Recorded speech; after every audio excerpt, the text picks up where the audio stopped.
Gegen Ende eines schwierigen Jahres 2024 überrascht die krisengeplagte deutsche Wirtschaft mit positiven Nachrichten.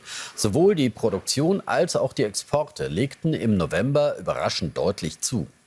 Industrie, Bau und Energieversorger zusammen stellten 1,5% mehr her als im Vormonat. Ökonomen hatten nur mit einem Wachstum von 0,5% gerechnet, nach Rückgängen in den beiden Vormonaten. Die Exporte wuchsen auch wegen des gut laufenden US-Geschäfts um 2,1% auf 127 Milliarden Euro. Ein größeres Plus gab es zuletzt im Januar 2024. Der DAX kann von den guten Daten nicht profitieren. Er wird unter anderem von Zollsorgen aus den USA heute weiter gebremst. Aktuell sehen wir ein leichtes Minus von 0,1%. Und dazu begrüße ich Carsten Mumm, den Chefvolkswirt von Donner und Reuschel. Herr Mumm, sind diese Export- und Produktionsdaten ein Silberstreif am deutschen Konjunkturhimmel? Hallo Herr Deffner, vielen Dank für die Einladung. Nein, das kann man noch nicht als Silberstreif bezeichnen. Wir müssen einfach feststellen, dass auch Export- und Produktionsdaten durchaus relativ volatil, also schwankungsreich sind von Monat zu Monat. Man muss da die längere Perspektive im Blick behalten, und wenn wir die anschauen, dann müssen wir feststellen, dass sowohl bei der Produktion als auch bei den Exporten beispielsweise im Vorjahresvergleich immer noch Minuszahlen vorherrschen. Also die Produktion sinkt in Deutschland mittlerweile eigentlich seit einigen Jahren, und dieser Trend ist noch nicht gestoppt. Gerade für die deutschen Exporte in die USA, die ja im November der Treiber waren, droht ja nun unter Trump Gegenwind. In den letzten Tagen gab es ja viele Spekulationen über die Handelspolitik in seiner neuen Amtszeit ab dem 20. Januar. Wie schlimm wird es denn wohl für die deutschen Exporteure werden?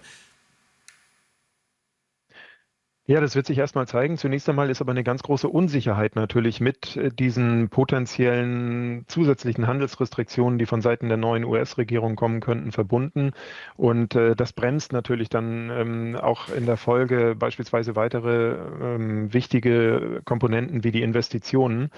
Und was am Ende von Donald Trump tatsächlich oder seiner neuen Regierung tatsächlich umgesetzt wird, das ist ein Stück weit noch offen. Ich glaube, man darf nicht aus dem Blick verlieren, dass es möglicherweise nicht so schlimm kommen könnte, wie man befürchten muss. Und das hat den Hintergrund, dass allen Ökonomen eigentlich klar ist, dass drastische Zollerhöhungen am Ende von den amerikanischen Verbraucherinnen und Verbrauchern zu zahlen wären. Damit kann es gut sein, dass das vor allen Dingen Drohgebärden sind von Seiten Trumps. Aber natürlich, wenn wir jetzt sehen, dass die Exporte insbesondere in Richtung USA gestiegen sind, dann können das auch Vorzieheffekte sein. Und sollten Zölle drastisch erhöht werden, wäre diese positive Komponente weg. Und der zweitwichtigste Exportabnehmer Deutschlands ist China. Und nach China sind die Exporte zuletzt gesunken. Um das Wachstum hierzulande wieder anzufachen, will die CDU ja eine Agenda 2030 starten, die jetzt durchgesickert ist. Kann man damit an die ja sehr erfolgreiche Agenda 2010 der Schröder-Ära anknüpfen? Naja, das wird sich zeigen. Das Gute ist, dass es sowas gibt wie Zukunftsagendas oder überhaupt kritische Status-Quo-Analysen. Ich glaube, allen ist ja klar, dass für den Standort Deutschland aus verschiedenen Gründen heraus einiges getan werden muss. Also die Standortattraktivität muss angehoben werden. Und wenn es in diesem Grundsatzprogramm beispielsweise darum geht, die Arbeit wieder oder den Anreiz auf Arbeit zu erhöhen, wenn es darum geht, durch Steuersenkung Investitionen anzureizen, das Fachkräftepotenzial zu erhöhen etc. pp., dann sind das alles richtige Stellschrauben. Allerdings ist die CDU ja nicht die erste Institution, die mit solchen Vorschlägen kommt. Entscheidend ist dann natürlich, wenn wir eine neue Bundesregierung haben, dass solche Ansinnen dann auch schnell in die Umsetzung gelangen. Und was trauen Sie der deutschen Wirtschaft in diesem Jahr zu?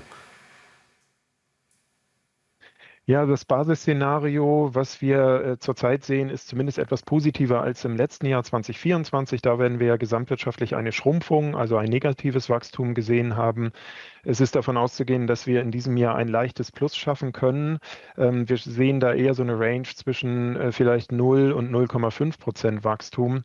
Ganz entscheidend ist aber hier genau die Perspektive, über die wir gerade gesprochen haben. Wenn es nämlich einer neuen Bundesregierung gelingt, ganz entscheidende Akzente zu setzen, die Ertüchtigung des Standorts, um das mal so auszudrücken, voranzubringen, also die Standortqualität zu verbessern, dann ist durchaus Überraschungspotenzial nach oben vorhanden im laufenden Jahr, was das Wachstum angeht in Deutschland. Und was heißt das alles für die Aussichten beim DAX bis Ende des Jahres? Wir sind positiv, was den DAX angeht. Und das hat neben dieser Aussicht auf einen mindestens zaghaften wirtschaftlichen Aufschwung, wie ich das gerade skizziert habe, vor allen Dingen den Hintergrund, dass die Zinsen weiter sinken werden. Also induziert natürlich insbesondere durch die EZB.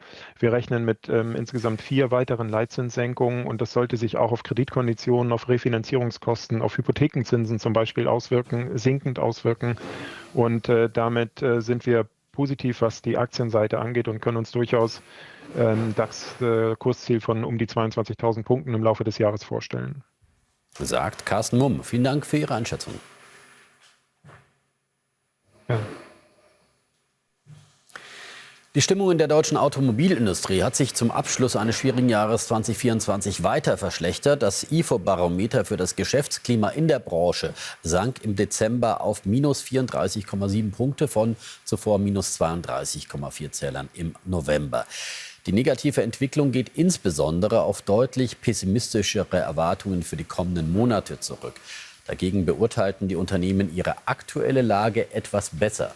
Viele Betriebe der Autoindustrie bewerteten ihren Auftragsbestand als nicht ausreichend, um ihre Produktionskapazitäten auszulasten. Auch vom Auslandsgeschäft werden keine positiven Impulse erwartet. Die Exporterwartungen trübten sich erneut ein. Dieses Barometer fiel auf minus 20,3 Punkte von minus 19,1 im November.